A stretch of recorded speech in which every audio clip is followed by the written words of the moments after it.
This is Brian Cook and Kendra Cox with DiscoverWoodward.com, and we're also with Keller Williams Realty Elite. And we're here today to interview Steve Purviance, and lots of value in Northwest Oklahoma right here and experience. And so we're going to talk to him today about everything he offers.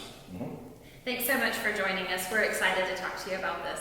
Well, I'm glad to have the opportunity, guys. Thank you. This is definitely, you don't take a lot of time to do anything fun, really. I mean, you work and you call it fun. I like it. It makes us all believe it. Yes. I know, he does, but really work is fun. And I'm certainly no hunter at all, but I mean, you've got the coolest trophies all over this room. So you've obviously hunted everywhere and anywhere all over the U.S. Right. But you have, are you a Northwest Oklahoma guy? Oh, yeah. I grew up in Morrill. Awesome. So then you came back. So tell us a little bit about that. Tell us about why you came back to Woodward. Well, I mean, like a lot of us here, we went to Northwestern. I went to Northwestern and graduated up there. And right out of college, I went to Alaska. I had an opportunity to commercial salmon fish up there. And, well, back in the time, a guy out of college could make enough money in 3 months to come home and just hunt all year. You know, and that's what I did. But that's a brilliant plan. It's just like anything, farming or cattle. After a while, the market may not be what it used to be. Sure. And about year 4, I couldn't do that anymore. And I came back and did odd things like taxidermy and then started this outfitting business in '98, which was Mount Hyde Outfitters. I still do it to an extent. We'll still offer a few hunts every year. Whenever we were running it full time, I was probably doing 120 hunts in several states. Probably do just 30 or 40 now in just Oklahoma. And it's mainly because Oklahoma has just been one of the best states there is around for hunting. And that's one of the reasons I'm now not just doing the outfitting, I'm selling land in this part of the country where I grew up. Yeah. So tell us a little bit about the different types of hunting and what draws people. I mean, what draws my uncle from the eastern part of the state, where I think is beautiful, to Woodward? Why? Yeah. Well, predominantly, eastern Oklahoma has great hunting as well. Now, it doesn't have maybe the same quality of deer.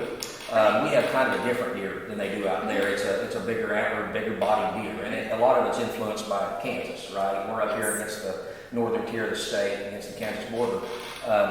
This country also has phenomenal wild turkey hunting. Rio Grande turkey hunting, and a lot of hunters that come from all over the U.S. are after the 4 different subspecies the United States has, and Rio's is one of them, and we're one of the best areas in the United States for Rio Grande turkey hunting. So deer and turkey are the main draws. On a good year, quail hunting is fantastic, and for many decades, people came here, they were flooding here from all over the U.S. to quail hunt, but now it seems so cyclic, and the bird numbers are either great or poor. Tell me a little bit about what a trophy turkey looks like. And you obviously, you know where to find them. Right. Well, so you've got your young of the year, which is your, they're less than 1 year old, which is your jakes. People aren't necessarily after hens, they're after the toms. Sure. Well, the jakes are 1 year old birds. And really what's kind of nice about turkey hunting is it only takes 2 years to be considered a trophy, and that'd be a long beard. And if you've seen them at your house, you've probably seen some that have beards hanging down, and you've probably seen some that just have a little bit of it sticking out. And most people are going to wait for those bigger toms. The company I work for now, the real estate company, sells land all over in some of the most considered premier counties for trophy whitetail in the country: Iowa, Missouri, Illinois, Kansas. We have deer that'll rival that, but it's kind of a sleeper. People just don't realize. That's interesting, isn't it? Yeah. Well, I was raised in Harp County, and so they've got some. That's one of the best places. Has population helped to increase the trophy deer size in Northwest Oklahoma? Well, I tell you what's since I guess it could kind of be like a reset whenever we lost those 2 years of fawn crops. So that's basically 2 full years of replenishing our deer herd that we missed out on, and it was considerable. So we went from having a set number to having less than 50% of that amount just in 2 years. But it was, there's management practices as far as deer go, as far as taking your does. You want an even buck-doe ratio, right? You want as many bucks as does, or awful close to that, and it had got pretty askew at that time. And it seems to me like since this drought that things have kind of got back to normal. That maybe that buck-doe ratio was better, and going to the trophy size. We're having as good a years right now over the last 2 or 3 years as far as top-end racks, score-wise, than we've ever had. So yeah, I think it has. I think it's helped a lot. Tell us about Whitetail Properties. Tell us a little bit about what you do. Well, so the real estate business was kind of something that came from the outfitting business. You know, after a while, you get a reputation. You know, we kind of got a reputation for getting bigger deer for our clients, right? And Whitetail Properties was really created by people that loved deer hunting up in Illinois years ago.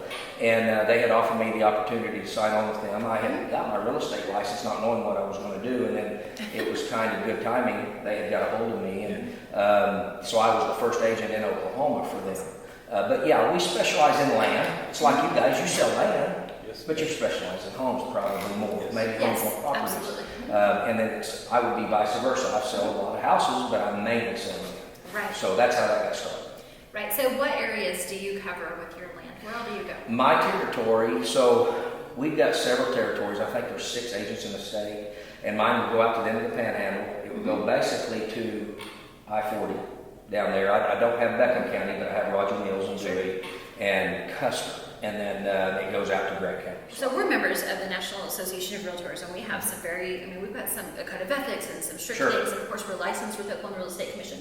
And you are too. You That's also right. have that same professional standard and same professional skill, or something at least very similar. So you're licensed here in the state of Oklahoma. Right? So you have an associate license with the Oklahoma Real Estate That's Commission, right. and then you broker with a broker out of a different state who holds a brokerage license here in Oklahoma. Right. So I think that's important to remember too, because sometimes whenever we see land versus residential, I think people get confused and they think that you're different, but you're not. No, You're we're awesome. the same. Yeah, we you can, are. We Real can estate sell either professional. or. You Yes. mentioned commercial earlier, the same thing. I don't ever deal with it, it seems. No, you probably shouldn't. I'm Good. just kidding.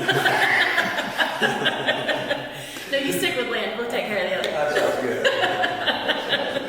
I'm teasing. You do you. So a lot of times we do what we do because somebody influenced us. So what Right. makes you do what you do? Well, I had mentioned it earlier. You know, my granddad was game warden here for 32 years. And, you know, his old shotgun sitting over there, his old service revolver is still over there. And that's, along with my dad and my uncle, and of course I've hunted with family over my whole life.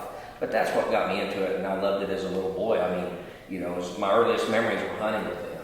And then, of course, my granddad, you know, one of the cool things about kind of his legacy is he was the one that reintroduced our turkeys back to Northwest Oklahoma. Oh, really? He personally went and done it. And actually, there's a plaque right there that was given to him by the National Wild Turkey Federation that says Arnold the Smuggler Purviance. Right here's Boiling Spring State Park. You Right. know? That's where his first animals went. He also released the deer. Now, he didn't trap them. Cy Curtis trapped those in southeast Oklahoma and reintroduced them here. My granddad helped him build the traps for the deer. Cy was having a lot of the deer break their necks. Whenever they would get trapped, they'd flip out. So Grandpa made a way that the traps would go into total darkness. And after he built the traps, he told Cy, I just want your first deer to be trapped. So the first deer released in Oklahoma went out here too, and he released them right there in Boiling Spring. Well, that's really He cool. said that he also released a mule deer. He doesn't know anything. So about there mule was a mule dealer? There was nothing. He said the mule deer ended up at Laverne. Yeah. From here, he said he released everything in the park, and they went to Laverne. And then he'd start releasing them in several big ranches around here after that. Man, we appreciate the heck out of you taking Oh, your time. yeah. We know that you're It's really been busy. fun. Yes. But we just wanted to share a little bit about what you do. We think it's Yeah. really cool that you have this. I mean, and you've got a beautiful location out here. Thank you. Yes. So thank you so much for spending some You time with bet. us. If they want to get a hold of you, what's the best way to see the show? If they've got questions about specialty land, Yeah. about hunting, any of that good stuff. Well, my email address would be Steve.Purviance at whitetailproperties.com. But my phone number is probably the best, and that would be 580-571-7305. Awesome. Awesome. Yeah. Thanks so much. Thank you, guys. Thank you.